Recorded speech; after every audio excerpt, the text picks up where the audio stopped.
Okay, in this video I'm going to jump to something extremely advanced just to kind of get the juices flowing with InLab 4.0 to show you the power of what it actually can do. And that's going to be able to do a bridge here and create a stress breaker within that bridge. Now, I can't tell you the last time I've actually had to create a stress breaker. There's been a couple different times throughout my career that I've done this. Obviously, this bridge is a case where that's not going to be necessary. Everything draws very nicely, but you may have like a 4, 5, 6 unit bridge that you just absolutely need a stress breaker based on the angulation and draw of teeth. You certainly can create telescopes, which we'll go over in a different video, or you may choose to do a stress breaker. InLab 4.0 does have the ability to do stress breakers, and I'll show you how in this brief example. So obviously we're just going to do a bridge from tooth number 18 to 20. I'm actually going to create a stress breaker between 19 and 18 here. So it'll be a single unit crown with a custom attachment on there, stress breaking with the Pontic to another crown. So let's go ahead and go to administration and start the process. Okay, so the most important thing when designating a stress breaker is you actually have to designate it in two separate bridges. I know it's kind of a little bit complicated, but the one bridge has to be tooth number 18 with an attachment. So just tooth number 18 and the custom attachment is one bridge unit. The tooth on the other side of the custom attachment absolutely has to be a Pontic, otherwise it will not work. So obviously in this case the second bridge unit is going to be 19 and 20. So let's go ahead and start here. We're going to do bridge restoration, crown, biogeneric individual, tooth number 18. Now you'll notice that define restoration is in red because obviously we just designated one unit, and that's not technically a bridge. But if we go down and we're going to do a custom cylindric attachment on the mesial of tooth number 18, we'll go ahead and click on that. You'll notice that define restoration was accepted as a bridge. So just for simplicity reasons, we'll go ahead and choose this as Emax, hit OK. And so we have our first bridge unit, which is 1818. That's just a crown on tooth number 18 with a mesial custom cylindric attachment. Okay, so for the second bridge unit, what we're going to do is we're going to call, remember it has to be a Pontic on tooth number 19 to accept that custom attachment. There can't be a prep there clearly, otherwise the attachment will go into the prep. So Pontic, biogeneric individual, tooth number 19. Again, we're in red because we only designated one unit. The second unit will be a crown, biogeneric individual, tooth number 20. And we need to designate our connectors. I'm going to designate the connectors as an intersecting connector. Go ahead and click the connector. We'll choose a material here, Ivoclar Emax. Go ahead and hit OK. And now we have everything designated correctly in the administration phase to do a stress breaking bridge. Tooth number 1818, which has the crown and the actual attachment, and 19 and 20, which will have the female acceptor for that custom cylindric attachment.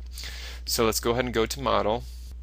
And we need to go ahead and marginate tooth number 19 and 20 first. So very quickly we'll draw the margins on tooth number 19 for the Pontic. We want to go to tooth number 20, we'll click on 20.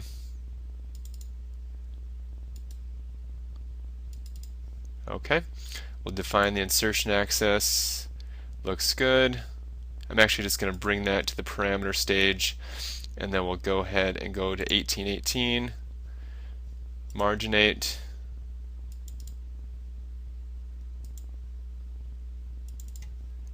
Define insertion axis. It's just a single unit at this point.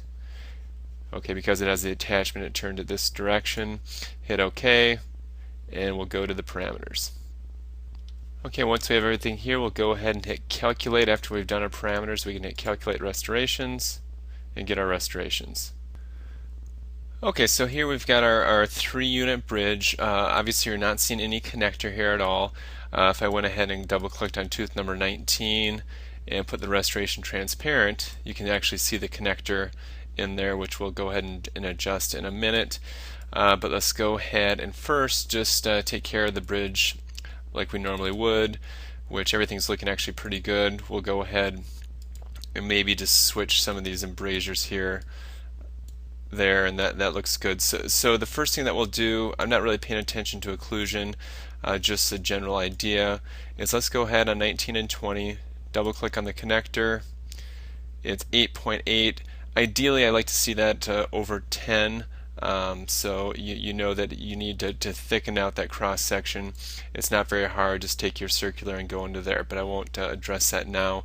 But you definitely want to be over 10 with that cross section. So the next thing that we're going to do is we need to worry about the connector here. And when I look at the connector, we'll go ahead and hit 1818 connector. I don't particularly want it going all the way to the gingiva, so I'm going to go ahead and click on restoration parameters for that. We're going to scale down, and I'm going to unadapt it from the tissue. Okay, so once I unadapt it to the tissue, it's going to look much better. We'll go back and go down, click on it. Looks better. So the next thing we're going to do is we can actually click on this and scale it. Let's make it a little bit bigger, and we can go ahead and position it a little bit lower. Okay, that looks pretty good.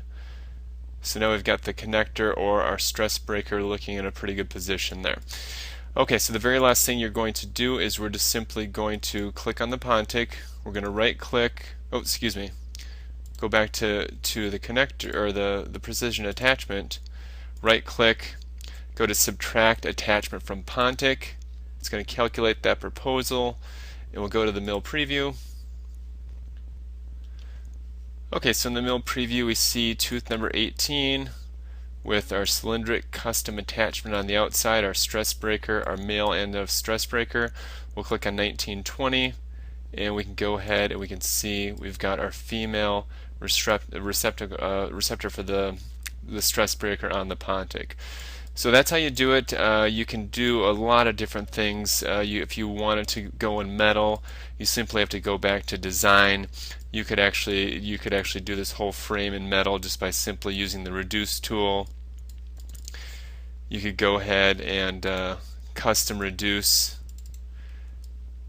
tooth number 18 by just drawing around the line here. You probably want to keep that whole entire stress breaker in metal, but just to give you an idea what you could do.